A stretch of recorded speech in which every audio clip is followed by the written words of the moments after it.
আসসালামু আলাইকুম friends, welcome করছি আরও একটি নতুন ভিডিও দেখার জন্য। তো আসুন দেখে নিই, আজকে আমি আটা দিয়ে চিপস তৈরি করে দেখাবো। তো এখানে আমি 1 কাপ আটা নিয়েছি আর 1 থেকে 2 চা চামচের মতো চালের আটা নিয়েছি, আর স্বাদ মতো লবণ দিয়ে খুব ভালো করে মিশিয়ে নেব। আপনারা আটার পরিবর্তে ময়দাও নিতে পারেন, ময়দা দিয়েও কিন্তু চিপসগুলো খুব সুন্দর তৈরি হবে। তো এইভাবে আমি মেখে নেব অল্প অল্প পানি দিয়ে। তো এই চিপসগুলো আপনারা খুব সহজেই তৈরি করে নিতে পারবেন। আর এখানে ব্যাটারটা একদম পাতলাও হবে না, আবার খুব বেশি মোটা হবে না, এটা বুঝে তৈরি করে নিতে হবে। একেবারে পানি দেবেন না, আস্তে অল্প অল্প পানি দিয়ে আর মাখতে থাকবেন।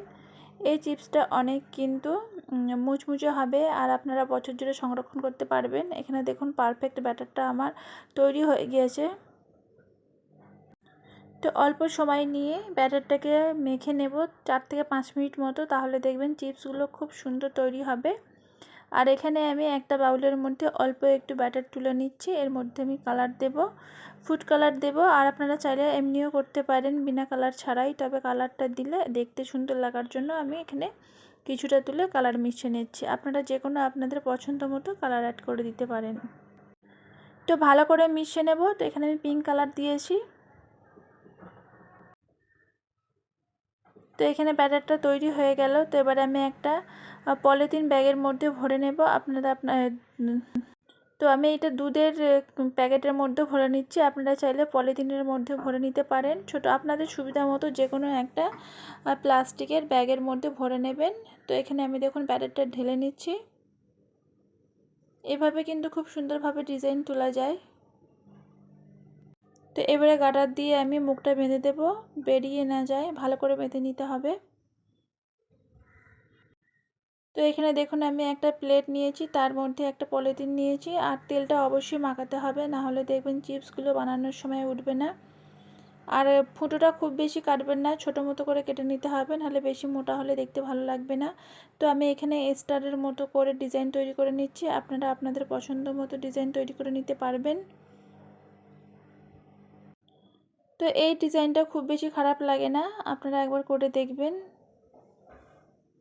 আর আমি একটু বড় বড় সাইজে তৈরি করে নিচ্ছি। আর এখানে দেখুন একটু পিঙ্ক কালারও আমি করে দেখিয়ে দিলাম। খুব সহজেই কিন্তু এই চিপসগুলো বানানো যায়। আমরা এমনি সময় এবং চা খাবার সময় এই চিপসগুলো নিয়ে খেতে পারি, আর বাচ্চারা তো অনেক বেশি পছন্দ করবে। তো এখানে এবার আমি ভাপিয়ে নেব, আর একটা পাত্রের মধ্যে কিছুটা পানি দিয়েছি, দিয়ে বসিয়ে দিলাম। এটা কিন্তু খুব বেশি সময় লাগে না, 30 থেকে 40 সেকেন্ড মতো হলেই ভাপানো হয়ে যাবে পিঠাগুলো। তো এবার আমি তুলে নেব, বাকি যেগুলো আছে সেগুলোও কিন্তু আমি এভাবে তৈরি করে নেব। একদম অল্প সময়ের মধ্যেই আপনারা তৈরি করে নিতে পারবেন। আর দেখুন খুব তাড়াতাড়ি কিন্তু উঠে যাচ্ছে, একটার গায়ে লেগে যাচ্ছে না। আপনারা পলিথিনের মধ্যে তেল অবশ্যই মাখাবেন, না হলে কিন্তু উঠবে না।